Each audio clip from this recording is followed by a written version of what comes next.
Hello everyone. Oh, look at that. A bunch of old crappy ink there. Today we're going to do sort of the second part of magnetism here, which is it's going to get split up into a couple different pieces, but it's the math is fairly straightforward. The intuitive nature is kind of the hard bit. So what we're going to do is talk about what happens when you try to generate electricity, or what happens when particular things, particular interactions between magnetic fields and coils occur. Right? So we started with just the magnetic fields and forces, and then we talked about the coils and how the coils and currents can generate magnetic fields. Right? So that ought to be reversible in the sense of, if we can go and describe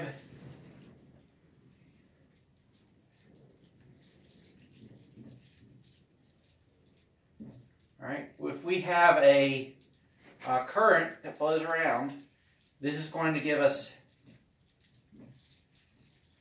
some field that wraps around that coil like that.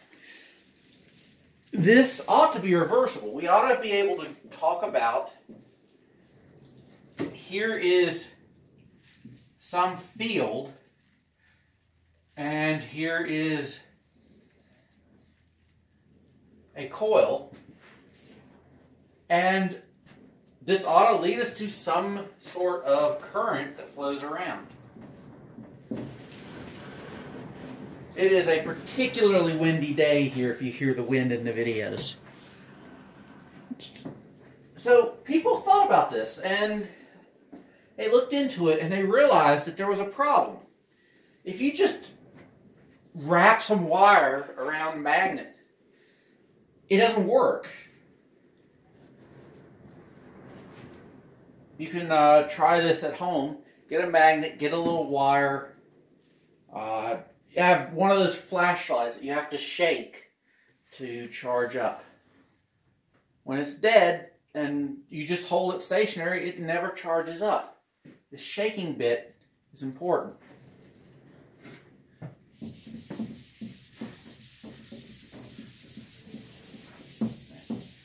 In particular, what's going on is there's some flux going through this loop. Right? So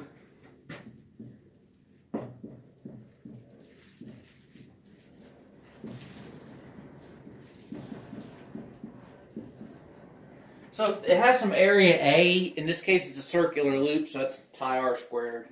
But it could be a square, so it could be length times width. And it has some field in it, B. Then the flux is B times A times cosine phi. And if you remember, when we did this in electricity, we talked about Gauss's law and the electric flux. This is the magnetic flux. And in Gauss's law, this flux led you to some sort of charge. But there's no magnetic charge here. If this is a closed surface, this should be zero. But it's not. It's just a loop. It's completely open. There's an inside and an outside. And so there's some flux in here. So people looked at this and they're like, well, okay, we have this flux. Having the flux doesn't seem to do anything. And eventually it took someone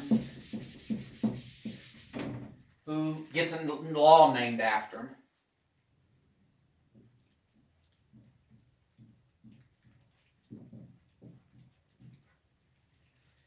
that said that if I change the flux in this,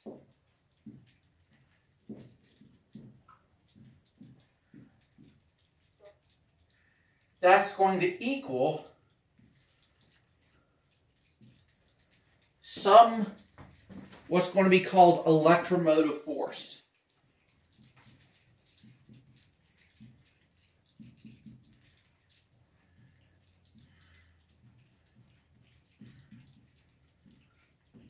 Which is a voltage. And it turns out that there is one more bit. There's a minus sign. So Faraday is looking at this problem, and he realizes that if I have a coil and I place the magnet into the coil. Right, so, for example, I have this coil, and this is my magnet. I put the magnet into the coil. Only while it is entering does it have any sort of current flow. Once it's in there, it's stationary. And when I remove it, I have current flow. And if I switch which pole of the magnet I put into or out of the coil, I end up with a different voltage. Now, we call this, for reasons, we call this the electromotive force, but it is the voltage on this loop. What happens is, as I change the field in here,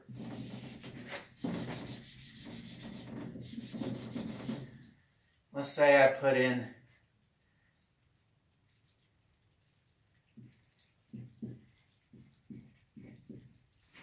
a change in the magnetic field, and we'll say that it's a fixed area, then I should get some voltage across these ends.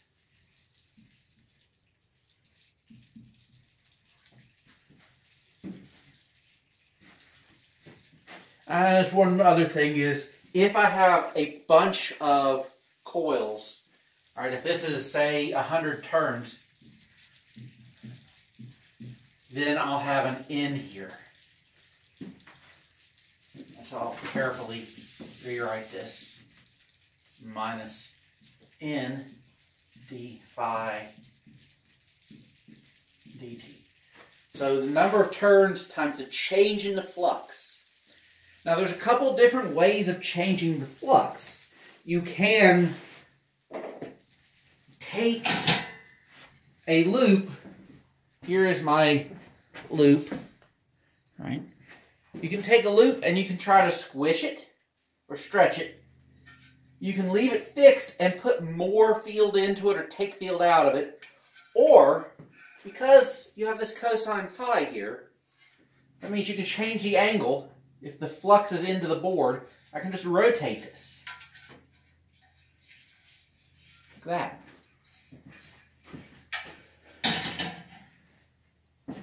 And this is how generators work.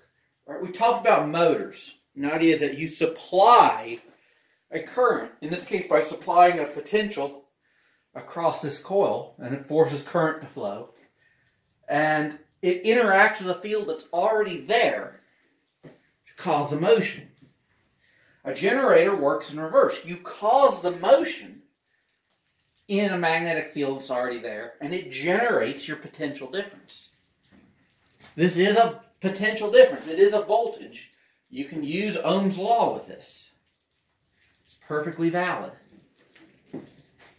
Now, there is a good question that's left here, and that's going to be for the next video. How do I know which way the current flows? Right. And the answer to that is going to be something called Lenz's law. But we're going to pause there and start the next video.